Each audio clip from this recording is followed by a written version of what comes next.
Welcome आप सबको। क्या बोलते हैं, एक नंबर। चलो आज मोबाइल पकड़ लिया और स्टार्ट करता हूँ। तो इसके पहले मॉड्यूल 1 अपलोड कर दिया था। ये मॉड्यूल 2 का वीडियो तुम्हारे लिए बच्चे लोग अच्छे से सुनो। तो सबसे पहला टॉपिक क्या है तुम्हारा, डिसइन्वेस्टमेंट। क्या पढ़ रहे हैं हम लोग, डिसइन्वेस्टमेंट।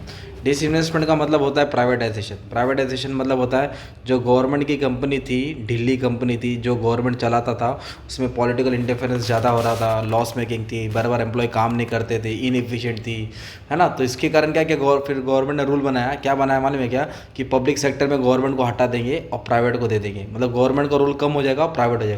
तो प्राइवेट होने से कारण क्या हो गया मालूम है क्या, फिर कंपनी एफिशिएंट हो गया। तुम लोग अपने बच्चों को किस में स्कूल डालेंगे भाई, बीएमसी में डालेंगे कि प्राइवेट स्कूल में डालेंगे इंग्लिश मीडियम में, तो आप डिसीजन लो। तो ये वही आंसर है। तो डिसइन्वेस्टमेंट में क्या प्रॉब्लम दिया है, तो सुनो अच्छे से। तो जो भी पब्लिक सेक्टर है, गवर्नमेंट की कंपनी है, उसको क्या लॉस झेलना पड़ता था। बीपीएल, बीसीएल, बीपीएसएल, एचपीएसएल, जो 9 कंपनी, भारत रत्ना, मिनी रत्ना बन गया, 3 कंपनी है, बाकी सब प्राइवेटाइज हो गई। तो सबसे पहले प्रॉब्लम क्या था, माउंटिंग लॉस।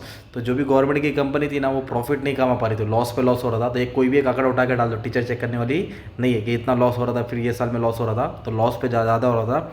लो प्रॉफिटेबिलिटी, प्रॉफिट भी हो रहा था तो कितना हो रहा था, कम हो रहा था। मतलब 100 करोड़ लगा के 1 करोड़ प्रॉफिट हो रहा है, मतलब क्या, 4 आने की बुर्गी मारने का मसाला हो रहा है, तो प्रॉफिट भी कम हो रहा था।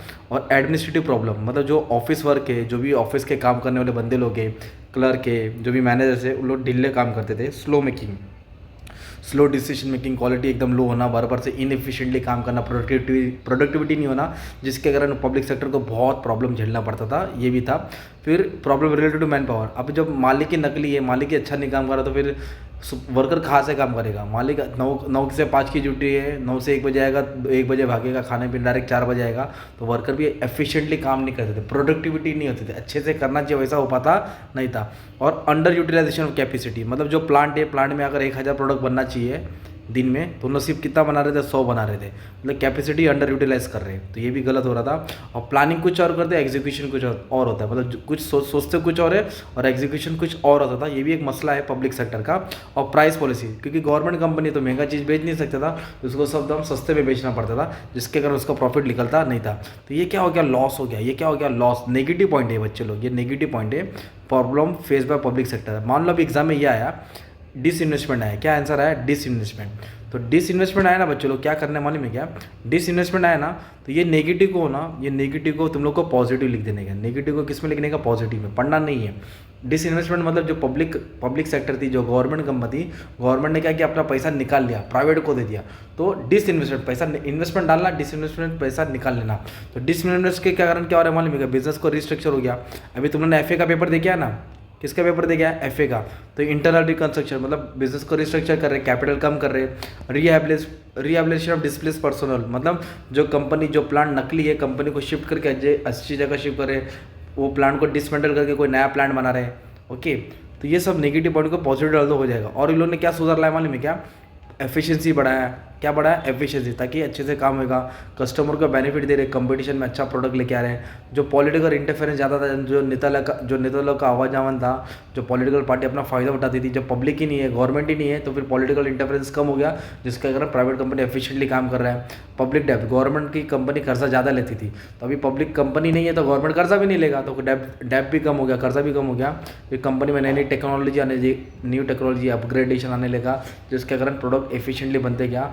9 रत्न को मिनी रत्न कर दिया। जो 9 कंपनी थी गवर्नमेंट, अब उसको मिनी कर दिया, 3 कर दिया, बाकी सब क्या कर दिया बंटी लोग, बाकी सब प्राइवेट कर दिया। एक नंबर।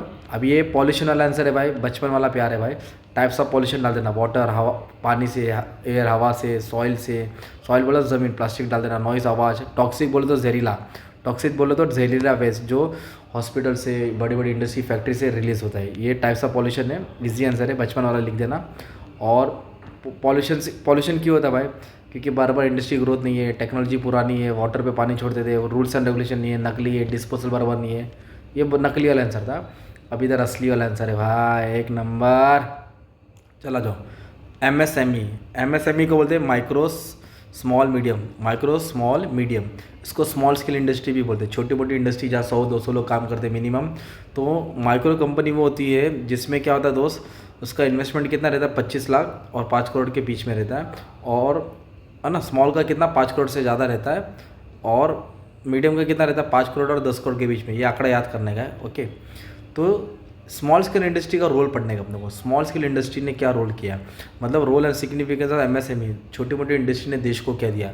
तो उन्होंने सबसे पहले देश को क्या दिया, जीडीपी दिया है। जीडीपी का मतलब होता है ग्रॉस डोमेस्टिक प्रोडक्ट, प्रोडक्शन बढ़ना, मतलब देश में जितना चीज़ बनेगा उतना देश को फ़ायदा, उतना चीज़ बनेगा तो उतना चीज़ बिकेगा, सप्लाई होगा तो डिमांड होगा, तो जीडीपी हो रहा है, प्रोडक्शन बढ़ रहा है। फिर जब कौन बनाएगा भाई, आत्मा के बना रहे क्या, नहीं, एम्प्लॉयमेंट बना रहे, वर्कर लोग बना रहे, तो वर्कर लोग को जॉब्स मिल रहा है, पगार पैसा मानी मिल रहा है, तो एम्प्लॉयमेंट जनरेशन हो रहा है। तो छोटे मोटी इंडस्ट्री क्या कर रही है, चीज़ बना रही है, तो हम लोग कुछ हद तक गुड्स को एक्सपोर्ट कर रहे हैं, एक्सपोर्ट करने से फॉरेन एक्सचेंज मिल रहा है। फिर जब लोग काम करेंगे, पैसा कमाएंगे, तो फिर क्या है, तो एम्प्लॉयमेंट से क्या है, लोग के पास पैसा है तो पैसा कहाँ करेंगे, लोग जमा करेंगे, तो पैसा किधर जमा होगा, बैंक में जमा होगा। एंटरप्रेन्योरल स्किल्स, मतलब लोग काम करते करते उनके अंदर भी स्किल्स आ रहे हैं, फिर लोग भी खुद का बिजनेस स्टार्ट कर रहे हैं।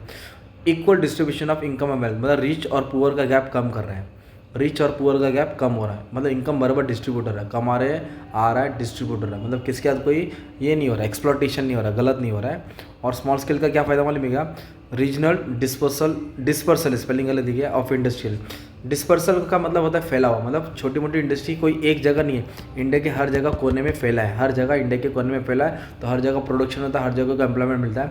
और छोटी इंडस्ट्री क्या करती है, बड़ी इंडस्ट्री को सपोर्ट करती है, क्योंकि बड़ी बड़ी इंडस्ट्री टाटा हो गया है ना, उन लोग कार बनाता, तो स्पेयर पार्ट्स कौन बनाता है, छोटी मोटी इंडस्ट्री, नट बोल्ट कौन बनाएगा, छोटी मोटी इंडस्ट्री। और छोटी इंडस्ट्री किसको सप्लाई करता है, एग्रीकल्चर को हेल्प करता है, मशीन सप्लाई करके छोटा मोटा जो भी हेल्प करता है। तो ये छोटी इंडस्ट्री ने देश को दिया, ये फ़ायदा हो गया है। किसका फ़ायदा है, स्मॉल स्केल इंडस्ट्री का। वैसे एक और फ़ायदा पढ़ने का, सर्विस सेक्टर, एकदम मस्त आंसर है, सेम पॉइंट लिखने का, ठीक है, उसका ही। सर्विस सेक्टर मतलब, सर्विस मतलब वो होता है जो इंटेंजिबल होता है। सर्विस में क्या था, ट्रेड आ गया, होटल आ गया, रेस्टोरेंट आ गया, मीनिंग हो गया तुम्हारा ना, ट्रांसपोर्ट आएगा, टूरिस्ट आएगा, ट्रैवल आएगा, स्टोरेज आएगा, communication, banking, insurance, real estate, ये तुम्हारा क्या हो गया बच्चे लोग, सर्विस सेक्टर हो गया। क्या हो गया, मस्त में एक पेज का मीनिंग डाल दिया। तो सर्विस सेक्टर ने देश को क्या दिया, तो सर्विस सेक्टर क्या है, देश का इकोनॉमिक ग्रोथ का ड्राइवर है। देखो ना, आप लोग पिकनिक जाके देखो, आगे ड्राइवर होता है ना, ड्राइवर कौन है, जो तेज़ी से सब चीज़ को आगे घसीटता है। बाहुबली में नहीं का रस्सी खींचता ना, ड्राइवर है। तो देश की इकोनॉमी को कौन लेके जा रहा है आगे, सबसे आगे सर्विस सेक्टर। सर्विस सेक्टर ने देश को भी जीडीपी बनाया, कुछ हद तक जीडीपी में कंट्रीब्यूशन किया, कुछ हद तक नहीं भाई, 40% ज़्यादा दे रहा है। फिर सर्विस सेक्टर में कितने लोगों को जॉब मिला, ट्रेड, बिजनेस, फाइनेंस, बैंकिंग, कितने लोगों को जॉब प्रोवाइड कर रहा है। फिर हम लोग बाहर वाली कंपनी को सर्विस एक्सपोर्ट करें ना, जैसे बाहर का जो भी अमेरिका का 3D पिक्चर होता है वो हम इंडिया में शूटिंग होता है, उसका ग्राफिक इंडिया में बनता है, VFX इंडिया में बनता है, तो हम लोग क्या करें, सर्विस को एक्सपोर्ट करें, सॉफ्टवेयर सर्विस दे रहे, बैक ऑफिस सर्विस दे रहे, तो इंडिया का पैसा मिल रहा है। FDI, बाहर की कंपनी हमारे इंडिया में इन्वेस्टमेंट करे, तो अलग अलग ऑफिस आ रहे हैं उनका बोलता है ना, ऑफिस इंडिया में ओपन हो रहा है, तो इंडिया वाले को जॉब मिल रहा है। फिर सर्विस में मीडिया आता है, मीडिया एंटरटेनमेंट, रोहित शेट्टी, खतरों के खिलाड़ी, मतलब हम लोग क्या कर रहे हैं, सर्विस, मतलब सर्विस सेक्टर में ये सब आ गया ना, म्यूजिक इंडस्ट्री आ गया, तो बाहर शो शूटिंग होता है, लोगों को जॉब मिलता है, काम मिलता है, बहुत सारे लोगों को। हेल्थ भी हो गया, एजुकेशन भी आ गया, ट्रैवल के बारे में डाल दो, टूरिज्म, घूमना फिरना, रिटेलिंग, छोटा मोटा आउटलेट है ना, जो बिग बाजार होता है, तो ये सब सर्विस सेक्टर हो गया ना बच्चों। कितना ईजी आंसर है, तुम्हारे लिए प्यार मोहब्बत में मैंने अच्छे से पढ़ा रहा हूँ, थोड़ा फास्ट पढ़ा रहा हूँ पर अच्छे से पढ़ा, ताकि तुम्हारा टाइम बचेगा। हेड पॉइंट बनाओ, मचा दो, ऐसे ही पढ़ा दो। अरे क्या करेगा अभी, टूरिज्म का मतलब होता है कि हमारे इंडिया का लोगों क्या, अतिथि देवो भव, मतलब जो बाहर का आएगा इंडिया का मेहमान होता है, ओके, तो मेहमान भगवान जैसे होता है, ऐसे इंडिया वाले, हमारा कल्चर इंडिया मानता है, राइट। तो इंडिया में क्या है, एक प्रीफर्ड डेस्टिनेशन है, तो एक्सपोनेंशियल ग्रोथ। तो टूरिस्ट सेक्टर में क्या है, मतलब हम लोग कुछ चीज़ बना के बेचना नहीं है, इधर बाहर गाँव से गोरे काले लोग आएंगे, इंडिया में आएंगे, घूमने आएंगे, और घूम के फिर क्या आएगा, इंडिया को पैसा मिल रहा है, मतलब इधर पैसा खुद चल के आ रहा है, तो देश का ग्रोथ एक्सपोनेंशियल हो रहा है। इसको एक्सपोनेंशियल बोलते हैं, इसको एक्सपोनेंशियल बोलते हैं, ऐसा ग्रोथ हो रहा है इंडिया का, डबल ट्रिपल चौबल के रेट के हिसाब से। और इंडिया एक प्रेफर्ड डेस्टिनेशन है, जो लोग यहाँ टूरिज्म का मजा लेने आते हैं। जैसे क्रिश पिक्चर में देखा ना, रिवर राफ्टिंग, मच्छी डालता है वो सब, मेडिकल टूरिज्म, लोग इलाज करने इंडिया में आते हैं, क्योंकि उधर इलाज करेगा 20 लाख 40 लाख जाएगा, इधर 5 लाख में उसका इलाज भी हो रहा है, 1 लाख में पूरा इंडिया घूम के भी जा रहा है ना।